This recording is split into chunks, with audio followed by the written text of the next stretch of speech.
everybody, it's Julie at Love's Beginning, and I'm here today to talk about the year of the, just adjusting this, I'm on my phone, so this is different. I'm playing around to see which has the best video and audio, so bear with me as I experiment. So I'm here to talk about the year of the delightfully unexpected. So what my non-physical friends were sharing with me was you've already had a year in a general sense of the fearfully unexpected. So would you like a year of the delightfully unexpected? And what they're drawing attention to is that it really is up to us. And if we really get serious about allowing our minds to clear, then we're going to stop judging everything that seems to be out there and allow what we really are to flow through us, and allow what seems to be out there to become a reflection of what we really are. But I have to learn to stop fussing about what's out there first. And of course, this is what we're all experiencing now, is wonderful training for that, because there can be such a temptation to judge any and all of it all the time. So we're on wonderful training ground here. But we all have the ability to allow Spirit to speak to us from everyone, through every situation, through everything we encounter, and that is just unbelievable, incredible. If you think about it, that power is in all of us. So there's only one of us, and that one of us is Spirit, and that one of us loves us and everyone very much. It's a self-love. They're like, there's one self, and it's a self-love. So we have the power to allow that to come through everything. That's the power we are, and it just requires our agreement. So we make the initial decision. You know what? I'm going to give up my my fantasizing and the world I've made with thought here, and now I'm going to allow a true reflection of my true self, my shared identity, to come at me from everywhere, everyone, everything, all the time. That's when you realize you're safe, because your true self is benign and means you well and doesn't harm anybody. When we think we see the potential for harm out there, it's a projection of my guilt. And this is what's getting cleared up for me. This is being shown to me in many different ways. So to realize that power we all have is also to recognize that any anticipation of who I think somebody else is, or what I think somebody else is going to do, or what quality I think somebody else has, if I think I need to avoid something or get something related to another, it's all of that falls away, because you realize, oh, I'm just here to allow the one of us to speak to me from everything, through everyone.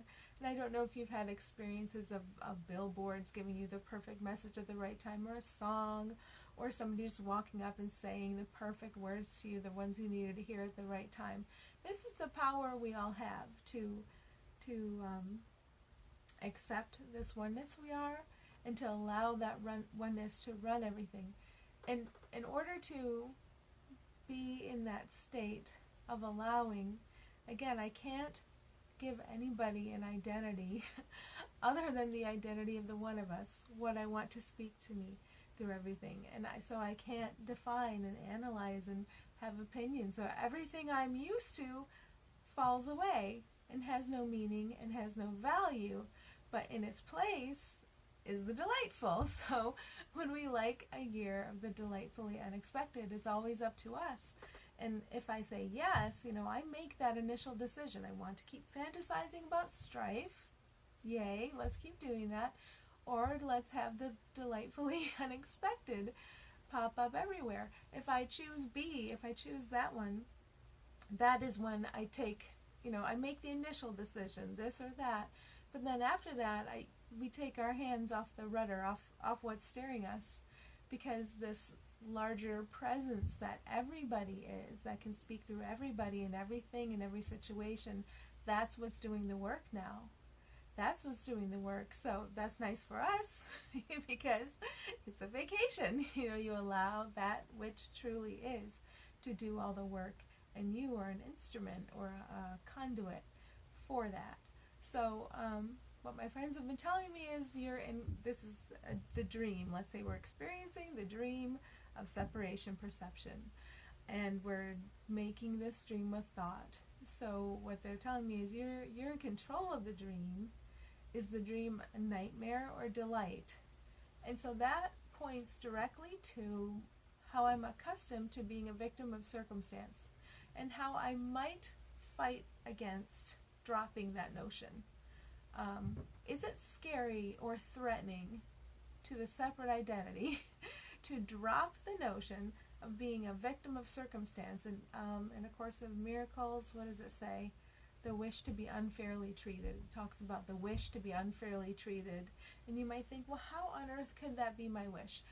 In this separation perception deal, if I want to keep doing that, I have to believe I'm a victim to circumstance. And if I'm going to play small and think that things from outside come and get me, come and get me, come and get me, I have to pretend I'm a victim to circumstance and really believe it and really live it. And then I also have to look out there, which I'm still doing, being trained out of, and seeing others as victim to circumstance or victim to others' deficiencies. So that's a whole sense of false and blame that has to be active in separation perception. So I might fight against, no, I want to keep being a victim of circumstance, because if I haven't been a victim of circumstance all this time or through all these lifetimes, whatever your perspective is, then I did it. I did all this. I made this mess. And so the friends would come back and say, you made this mess, but the mess has never been real. The mess is an illusion. And it's not harmful. It's harmful when you believe you're in it and you're real, your separate entity is real and vulnerable. That's when you experience harm, because you wanted that. You wanted that experience of strife, and you gave it to yourself with thought. You're still giving it to yourself with thought, but you can stop. It's like somebody shining a light, showing the way, and saying, you can stop making strife with thought. All the strife you thought was out there, caused by others, you have been making with thought. But if you want to choose the delight instead of the nightmare, you do have to say, the buck stops here. And another thing it says in A Course in Miracles is, I made this up. And for those of you who haven't read it and are not interested in A Course in Miracles, that's fine. When I first started hearing from my non-physical friends, they told me certain things that were just amazing to me. And I just listened, for a long time. And maybe about a year and a half later, I found A Course in Miracles, and I read that book, and I said, this says what they've been saying to me. So that's why I reference it, because I realized it really grounds me in what my non-physical friends are trying to get through to me. It is like a perfect reflection of what they say to me, and I haven't ever found another text that is so completely. So that's why I reference it. I'm not saying people have to read it, because everybody has their own path and their own non-physical friends. So you're good. Whatever appeals to you, it's good. But that's why I referenced that text, because it was so amazing to me how perfectly it reflected what they had been telling me. So another thing they tell me is, when you allow the one of us to take over the dream, the dream turns automatically to delight, because the one of us is not out to get anybody. The one of us just wants us to remember that we've been safe this whole time, and we've been playing in the sandbox of phenomenality. We've been using thought to do it, and we've been completely convinced that this experience is the reality, and we've been completely convinced that we've been locked within it. Not so, not so, not so. So if you want to devote this year to something, maybe you could devote the next year to allowing yourself to realize that you did it. The buck stops here. I did it. I made this illusion with thought, but I don't have to keep doing so. It's like an addiction, I can stop anytime with help, with the help of the one of us.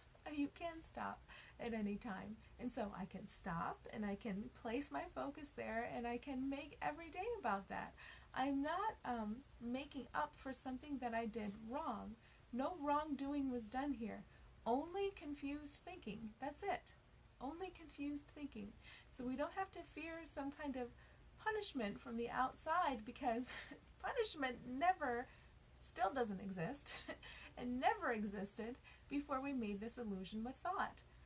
Punishment, the illusion of punishment, belongs to this experience that we're making with thought, and nowhere else. Not in reality. It's not a real thing. So when we catch ourselves being afraid, we're fearing some sort of punishment for what we have done.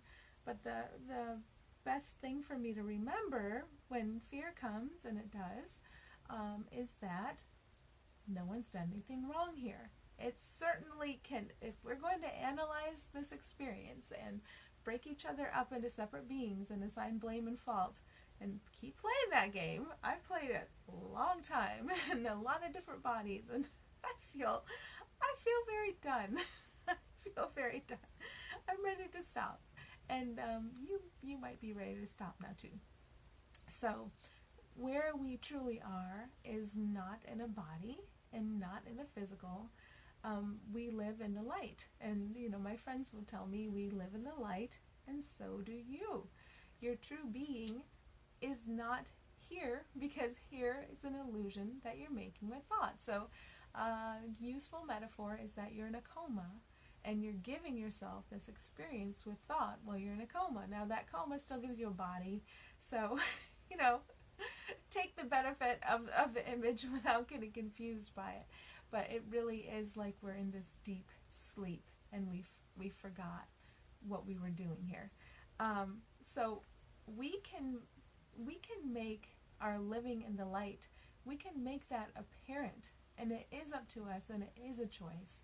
And once we make that choice, we allow the light to be reflected back to us in every situation, through everyone, through everything.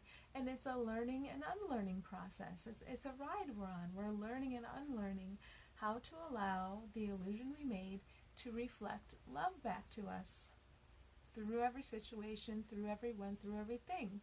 And we make mistakes, we get confused, but we have nothing but help along the way.